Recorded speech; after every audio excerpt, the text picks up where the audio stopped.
خلصت الحكاية. خلصت الحكاية يا صاحبي. خلصت الحكاية اللي عشت 17 18 سنة عشان توصل لها. خلصت وهنعدي مرحلة ونروح لمرحلة تانية.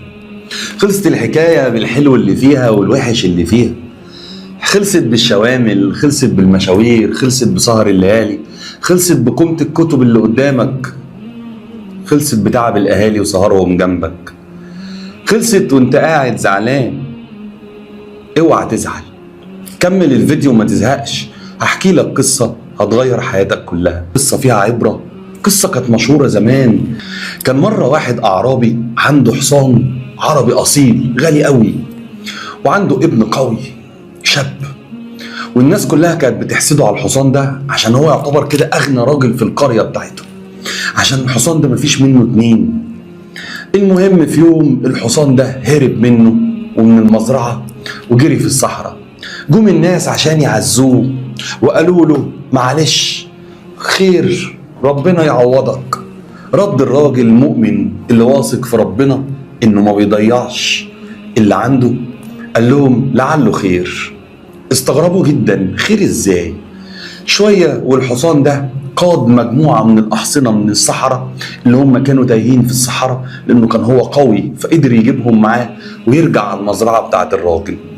وساعتها بقى الراجل ده مزرعته أغنى مما كانت على الماضي 100 مرة. الناس رجعوا يهللوا وفرحوا، قالوا له ياه ده انت طلعت صح، انت كل ده خير.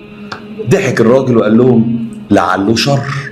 الناس استغربت قوي، شر ايه يا راجل؟ ده انت معاك فلوس دلوقتي قد كده. عدت الايام وجه ابنه القوي حب ينط ويركب على حصان من الحصانه اللي مش متدربه اللي جابها الحصان معاه. وقع ورجله اتكسرت قوي ووقف، ولا الشغل بتاعه اتعطل والدنيا كلها باظت عند الراجل.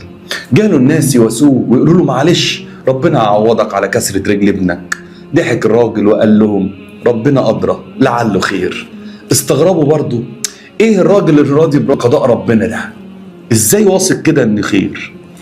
عدت الايام وجه السلطان ماسك البلاد، قال لهم هنقوم بحرب ضد عدو قوي جدا بنسبة كبيرة، كل جيشهم هيموت، وعايزين ناخد اي شاب في اي حتة عشان يخش الحرب معانا.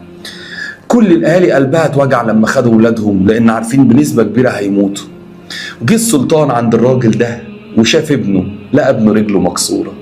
قال لهم مش عايزينه ملوش لازمة. ضحك الراجل وقال مش قلتلكوا لعله خير. القصة الهدف منها انت فهمت انا عايز اقول لك ايه. ما تزعلش ان كان ربنا